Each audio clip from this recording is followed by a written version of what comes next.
very sensitive, and what we say in the nature or in our world, people that are different, where you see a child that cannot talk, different from a child that grows normally. From 1-2 years, you expect a child to talk, but an autistic child, some of them, it's not like that. You have the ones that are verbal, you have the ones that are non-verbal, and you have the different levels. Have the level 1, level 2, level 3, some that have comorbidity, as with different other diagnoses, CP, Down syndrome could be combined together, and please. I'm sorry, in few minutes my video will soon come on. This was supposed to be a webinar where especially the few of my teammates that are here were supposed to show our faces. My face was up a bit. I just have a little technical issue that it's being resolved right now.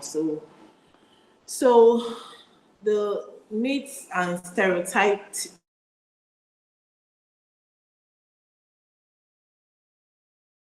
where it's still a very thing for acceptance, inclusion, and that's what we're trying to break. That is why we try to keep doing the little we can with creating this awareness, keep educating people about autism.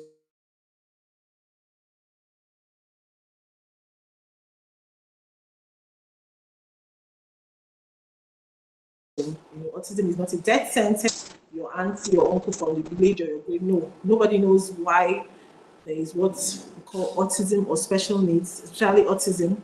It's something that's up to now with the speculations of vaccine, this, that, and all that. Nobody knows.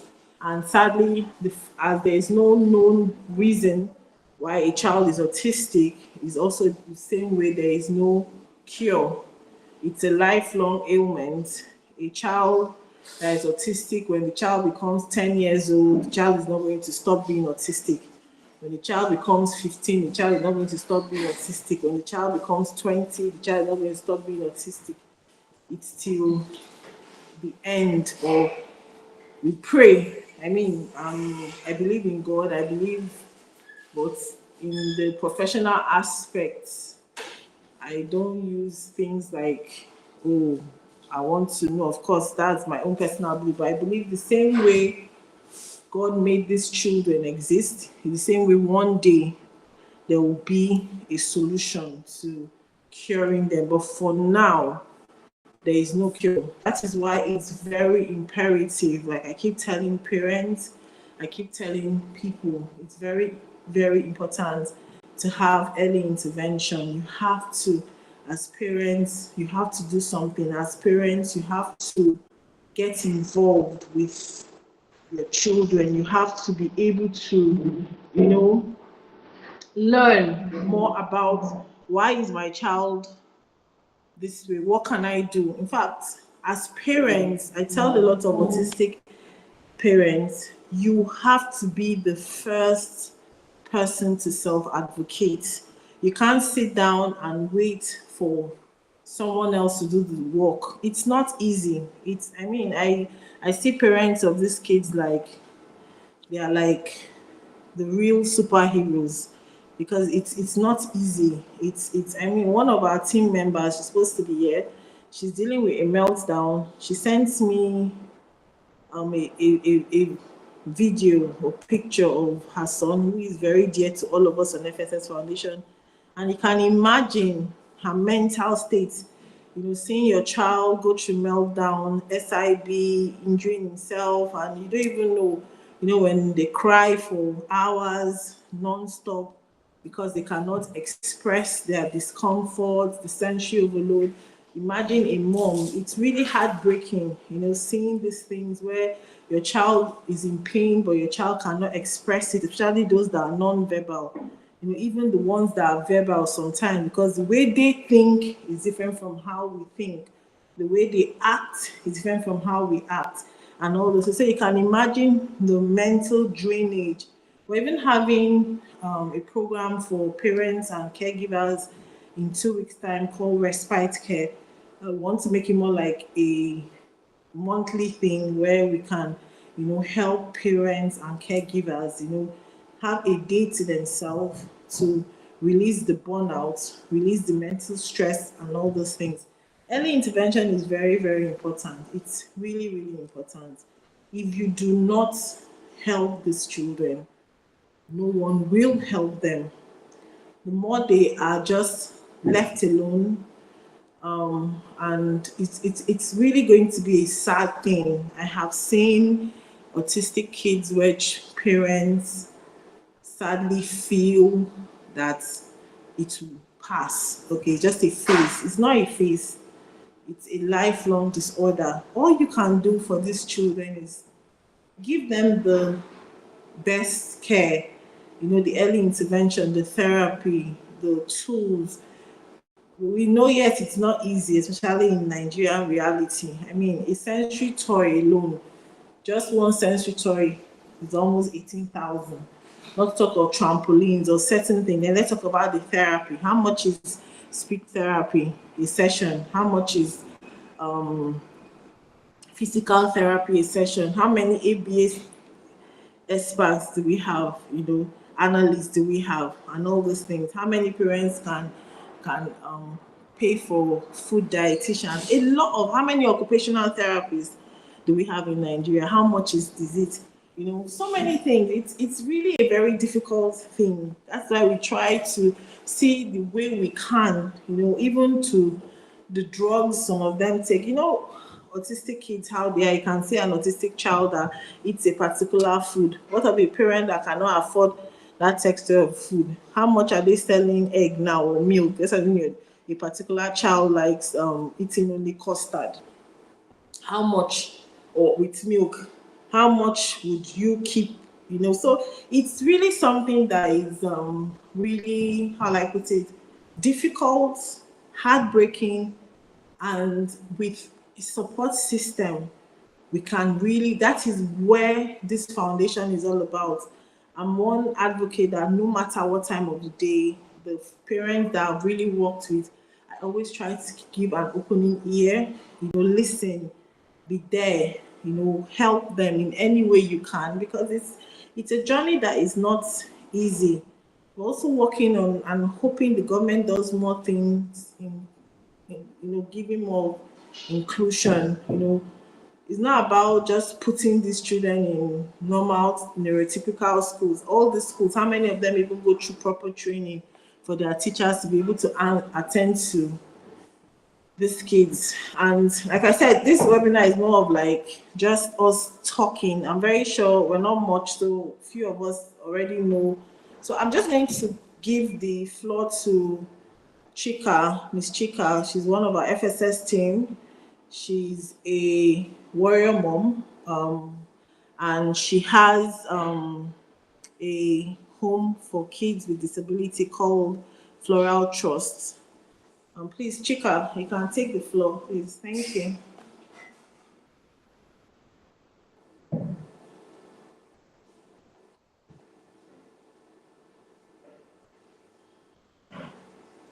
Chika.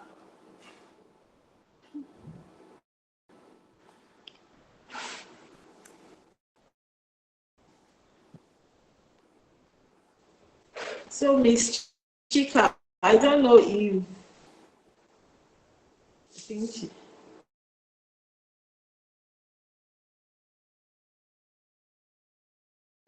so. Anika, our expert caregiver, please say Hello, can you something. hear me I don't know now? why Chika is not.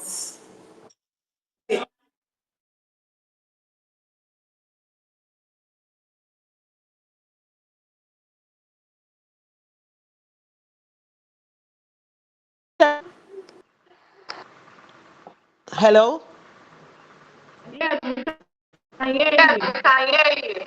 Okay, okay. Good evening, everybody.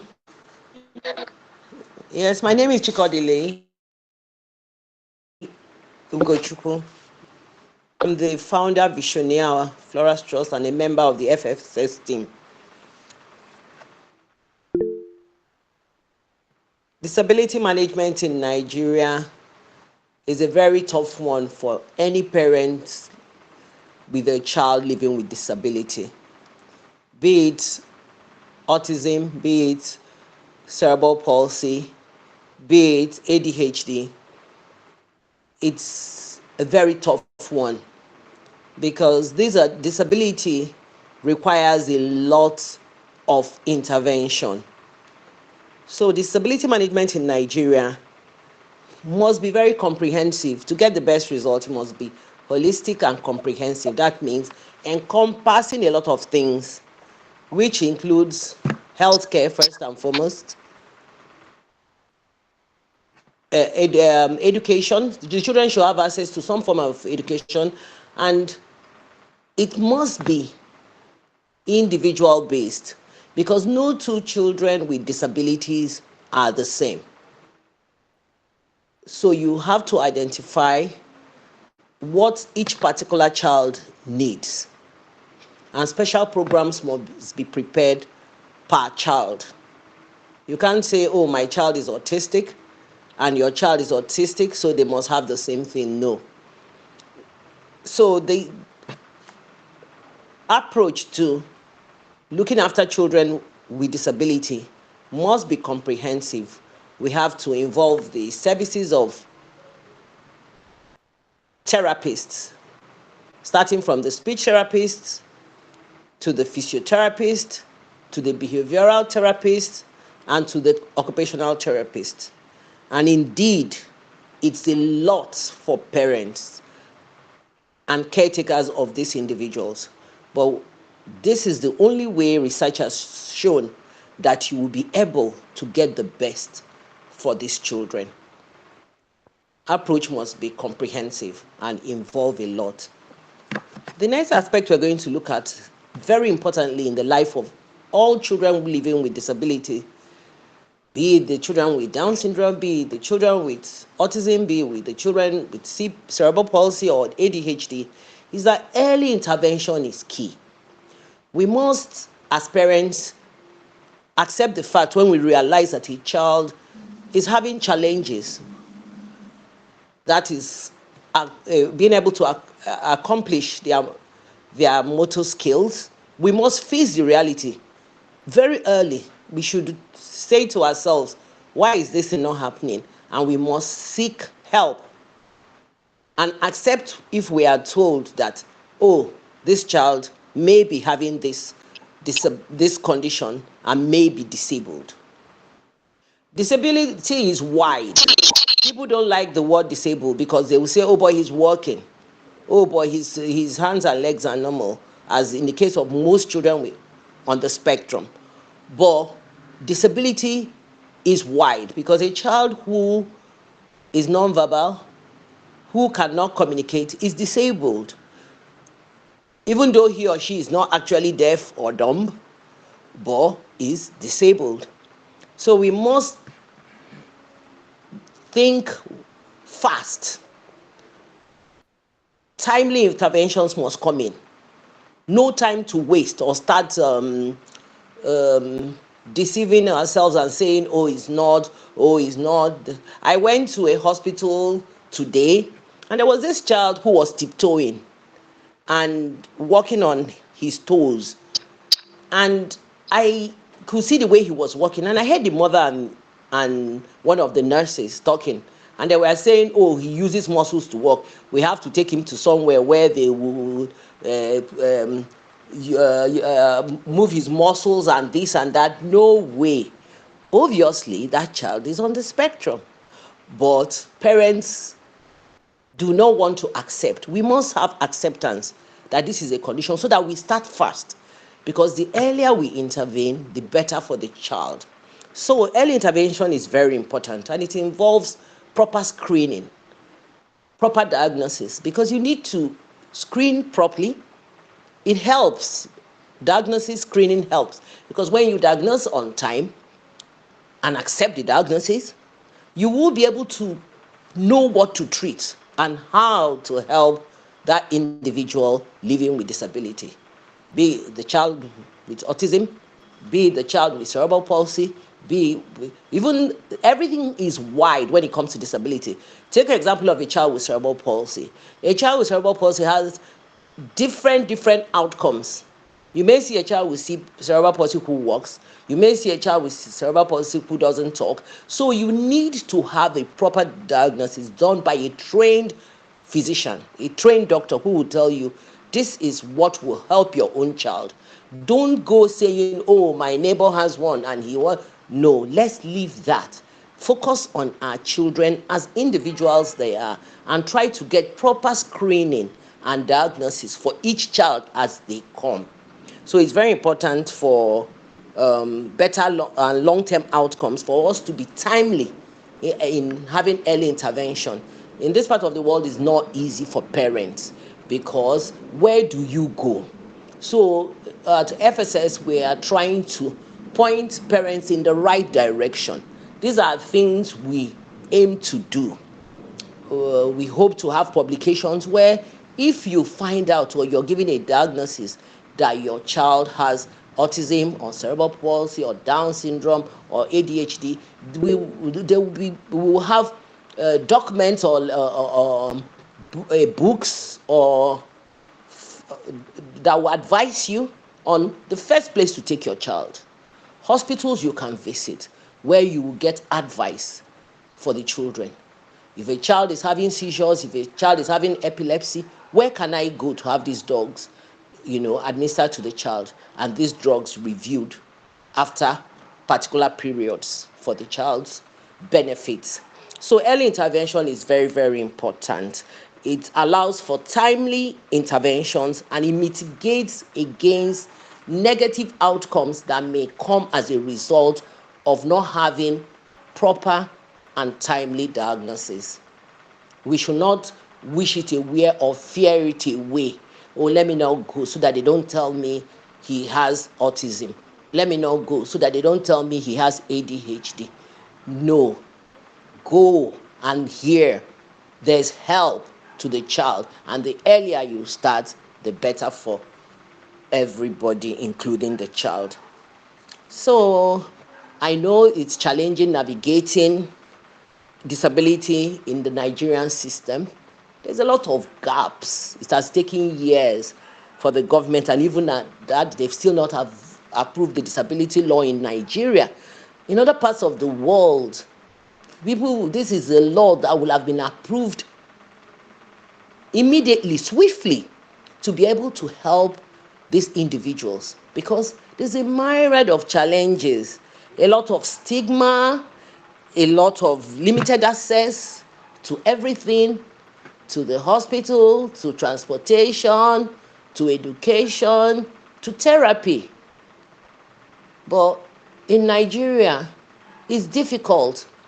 It's like the authorities, the people in government, and even a lot of the general public wish away our community of people living with disabilities. They wish us away.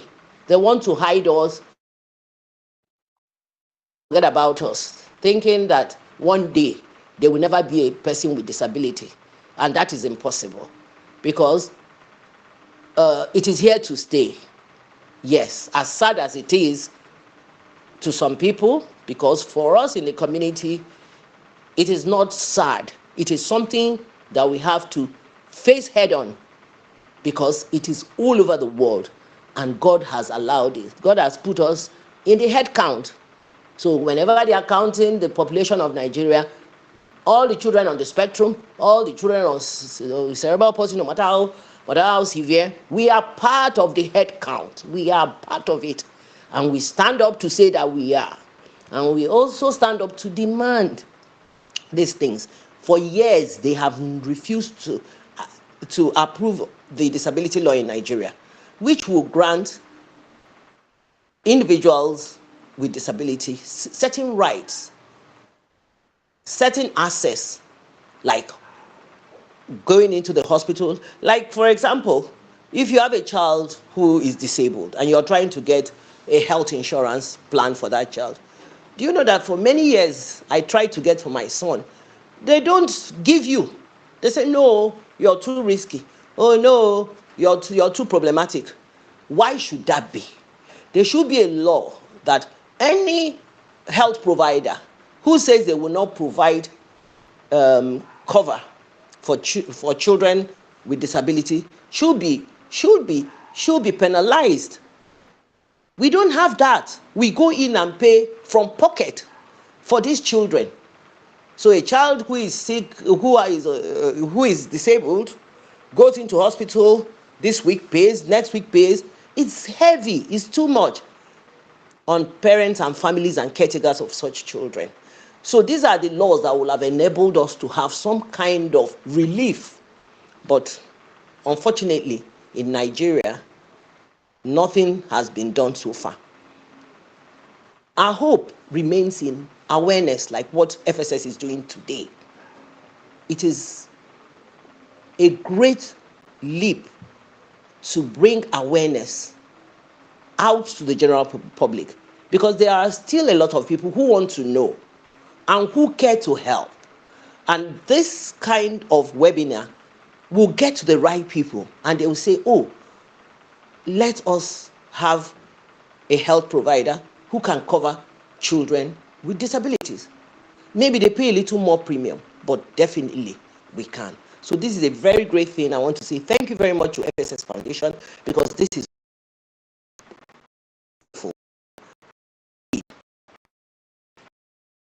very, very important.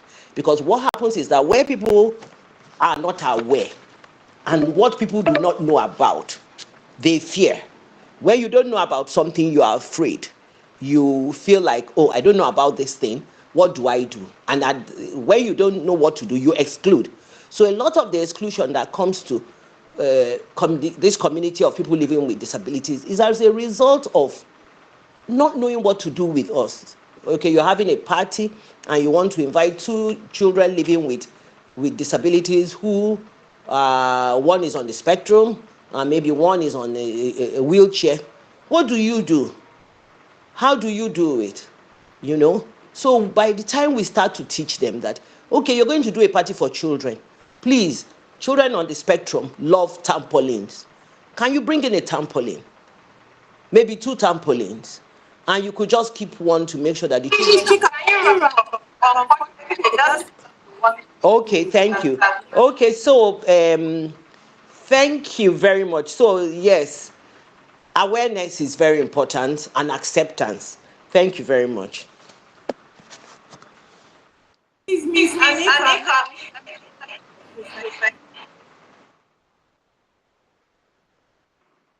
Hello. Hello.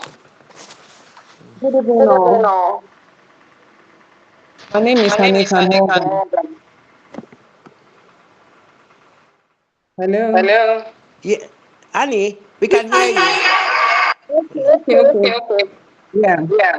Okay, Okay, we'll start then off start with off the with journey the journey of the of the caregiver. caregiver. Okay, this Okay, journey this often journey offers begins. Please, you are echoing. I think you. Okay.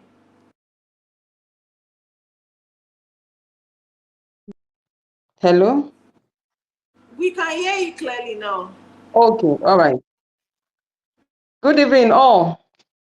My name is Anika Morgan, and to start off, we're starting off with the journey of a caregiver. The journey often begins with recognizing and preparing for this caregiving role.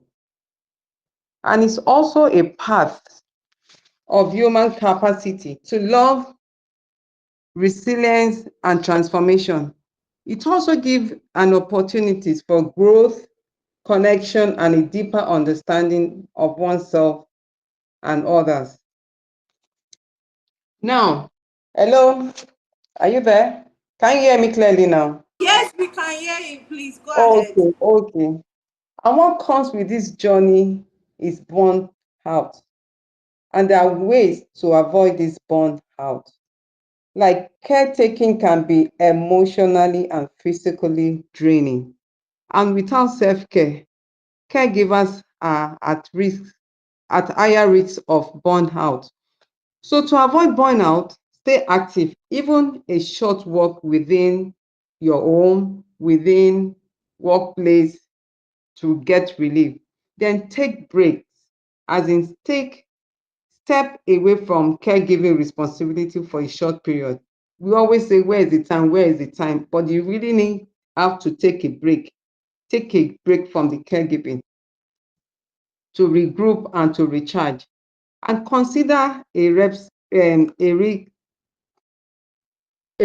special care for yourself also, which will even provide a temporary relief for caregiving, allowing you to maintain your well-being, because you really need to be well fit to even take care of others, eat healthy, and structure time to sleep.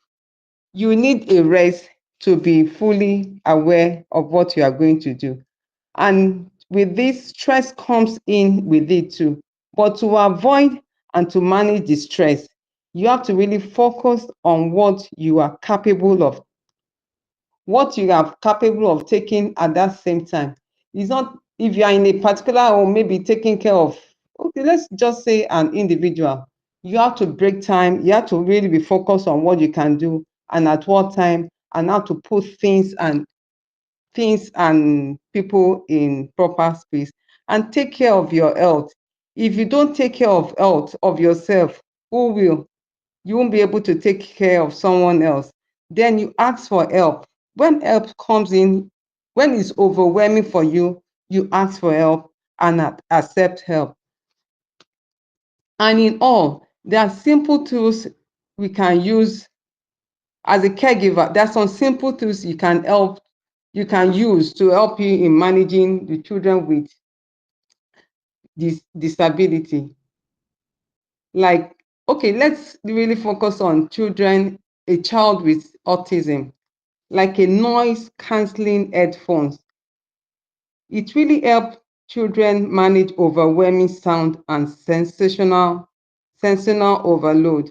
There's some noise. It could be a noise from a speaker or a noise from the neighborhood or a noise which maybe a child could be out there on a walk, on a trip. This is when this noise cancelling headphones is needed. Then we have fidget toys. It helps to regulate sensory input and manage anxiety. Then there's this sensory pillow, which it promotes relaxation and comfort for a child with disability. Then there's this vibrating massager. It creates interest and stress relief for this particular child. Then other tools like we need a wheelchair. In most cases, they will need a wheelchair for this child to move around. And we have cases of a non-verbal children. In this case, we use gesture, eye contact, and visual aid to enhance the understanding. And you really have to pay a close attention to this child expression, as they may be communicating distress through body language. In most cases, they are uncomfortable. They won't be able to, okay, we say they are non-verbal. They won't be able to say it out, but they will express it through the body language. It could be the sitting, or it could be the sitting position they need to adjust to, or thereabout. Then maintain a calm, smoothing tone when speaking to the child during meltdown. When they're having this meltdown, it's not the time for you to be stressed. It's not the time for you to be edgy. That is when you maintain a calm and smoothly tone, because you'll be speaking to them also. This helps them to regulate their emotions, because their emotions at that period is is not what you should be shouting. That is when you remain calm to regulate with them. You keep a daily track situation, like having a diary, to keep track of when these meltdowns occur, how many minutes, how many hours in a day, or for how long it takes, or activities that precede meltdown. Whatever that is making this meltdown, whenever it's coming up, you should be able to put, as a caregiver, you should be able to put the times down. You should be able to manage. You should be able to coordinate the time. You should be able to know what's prompting this meltdown. should be able to have a closer look to know when this meltdown is coming up and to identify and minimize the trigger. There's no how you can go for, you're not the doctor, you're just a caregiver. You should know what to identify and maintain the trigger. And most importantly, communicating with these children with autism, how to help them, how to communicate with them. There are some words you use. There are a lot of do's and don'ts not to use with them. Use a child's name. A child is this, just use the name, continue using the name to communicate with them, and just keep the language simple and clear. No grammar, no long speech, just keep the language simple and clear, and speak slowly and clearly to them. Then use simple, as I've said, use a simple gesture, eye contact again, and symbol to support what you are saying, like learning aid. And don't try to ask the child lots of questions. Cut the question short. It's like, do you want to eat? It's not naming and giving list of what the child really want to eat. It's a yes. His child should be able to tell you a yes or a no, or with gesture too. And try not to have a conversation in a noisy and crowded place. There's no how, because of the sensory overload, there's no how you'll be able to coordinate to answer you at that period. And try not to say things that could have more than one meaning. Just go to straight to the point with such child. And in all, if you are dealing with these children, all in all, what we need is love. What we need is empathy to move on, because there are a lot in this society that we can't reach every child. We can't care for every child in every homes and every individual's homes and in centers too. But once you see one that you can just care for, you could ask if they need any help. Most of them really need help that we can't reach, but if you see one that you can reach out to love, to help, it will be a very good, a pleasant relief for such individual, for such parents. Thank you. Thank you so much, Mrs. Hogan, our expert caregiver. Um, Thank you so much. So, I don't know, do we have any questions or something anyone wants to say? Like we said earlier on, today is all about talking about autism, the effect it has, the diagnosis, how we as individuals we can try to reduce the stigmatization, the discrimination of these kids, build a better world where they are accepted and they are included. That is the core aim of FSS Foundation, to be the voice to these amazing, amazing individuals, and also help the parents, caregivers to know they are not alone in this journey. I like using it, calling it a journey because it is a journey. I don't know if we have anyone that has any questions that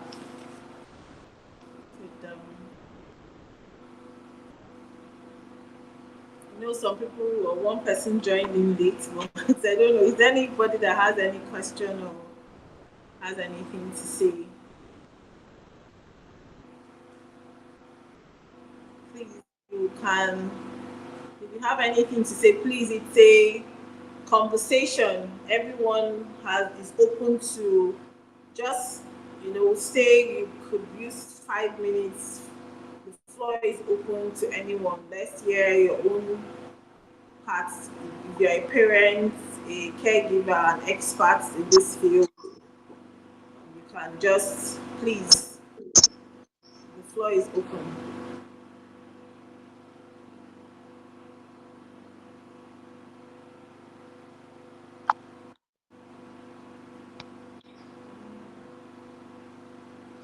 Okay. Good evening, ma. Good evening, everyone. Okay, so let's leave that. Okay. Okay. Can I go on? Yes. Okay. Thank you. Um, I'm excited to be on this platform. I saw the ad on Facebook And where I stay is actually like a mini village, and I've had passion for special need kids for a long while. There's this child I'm giving support to. I'm not certified, but I had my first hand experience is my daughter, my second daughter. She'll be 7 by next month. She had this delayed speech, and I didn't know what autism was then. So there's this child around me who I took in since last year October. He's on the spectrum, but one of those times I noticed that sometimes he gets violent when maybe he has a toy with him and you want to focus, because at least I've read some few books. So what my intentions were or are is to provide support to be able to, calm him down and train him so that he'll be able to gain focus, because I noticed that he has some symptoms of ADHD too. So in a system whereby I am not certified, I'm not trained, I would like to ask, what counsel would you give to me? Because I said where I stay is like a village. I like the first speaker when she said there are a lot of gaps. That's why I said indeed, because here there is no school at all who has, as in a system to support special needs, no school. But they're everywhere. I see them almost every day where I am. I see them almost every day, and it's something that really burdens my heart. Thank you, ma. Okay, this is really amazing. Please, what's your name? Sorry, I don't know if it's faithful because I can see. I don't know if that's Okay, that it's my daughter's account I'm using. I'm Enekoga. okay. Eme Koga. Okay, it's really Yes, a ma. pleasure having someone like you in this platform. After this meet, I don't know if you can quickly maybe send so that the secretary your number so that we could talk more. Um, Okay. First of all, thank you so much for all you do for these kids, and of course, from what you said, you're also like I like using the term warrior mothers or warrior fathers because I mean it's not easy. It's never easy when you have these kids. You already said you have a child that is ADHD and one that was having a bit of delay. Okay, so now what do you do? This is the huge question. Even in cities, trust me, there is even limited schools, the availability of schools for these kids. In the whole of Nigeria, it's really limited. And then when you have, the federal government, this thing they did where there is this inclusion, even the normal neurotypical schools that put these children, they don't even have proper training where the teachers are trained to take care of these kids well. There was an incident where a parent noticed every time the child was coming back home, the child was always drowsy and sleepy, only for them to find out that anytime they put the child in a what you call a neurotypical school, special needs kids are called neurodivergent, and then the ones that we term normal are neurotypical. So apparently, when this lady drops her kid in school, they drug the child because they are not even trained to take care of the child, things like that. What you're even doing already by self advocating, reading, learning, and things like that is actually one of the best things. Right now, there's so much gap, there's so much limitations in what we do. Like I said, after this webinar, we would, if you can just please your number, the secretary would so that she could get your number, then I would talk to you, add it to our group, and then we'll see how we actually do some outreach sometimes where we'll see how we could also like impact in any way we can. You see, when it comes to autism as a whole, autism is not just about therapy. Already, even to have access to this therapy is something else. There are like some tools that these kids need that are very, very important. And by the special grace of God, those are one of the things the foundation is working on, bridging that gap. So even what you're doing for now, just keep doing what you're doing, keep self-advocating, and like I said, we'll see how we can, you know, support you, see how we can work hand in hand to see what we can do, because it's not just limited to a particular environment. We're looking at the goal anywhere in Nigeria, anywhere. We have lots of parents, oh my God, some days so overwhelming. You have lots of parents that call you from as far as there, as far as, and all those things. It's really crazy, but slowly but surely, by the special grace of God, with God on our side, we'll definitely get those results. Thank you very much. So, is there any other? Hope I was able to respond properly. I don't know, Chika. Do you have anything to say to her too? Please, Chika, add something. Thank you.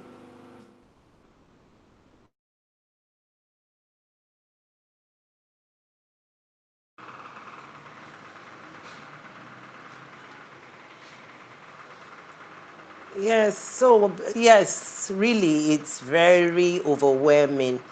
Like you said, she said she's in a mini village. There's no help around. So it has to do just as you have said, Aisha. She has to continue to read more. The challenge is that there are tools to help these children. There are therapies which they must have, so it's very limiting in this part of the world where you don't have that access at all. But in the meantime, before this help comes, we must continue to, self-study, self-advocate for the children we have. Read as far as you can to find the interventions that you can do for the child on your own, while we continue to extend our hands to the government and to organizations and peoples with a heart of charity to be able to establish centers closer to all the children who have these needs. Thank you.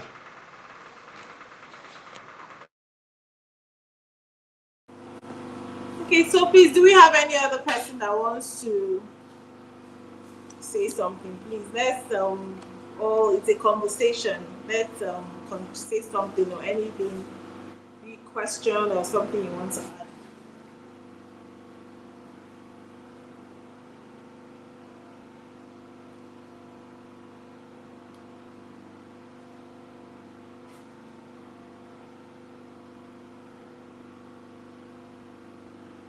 Okay, so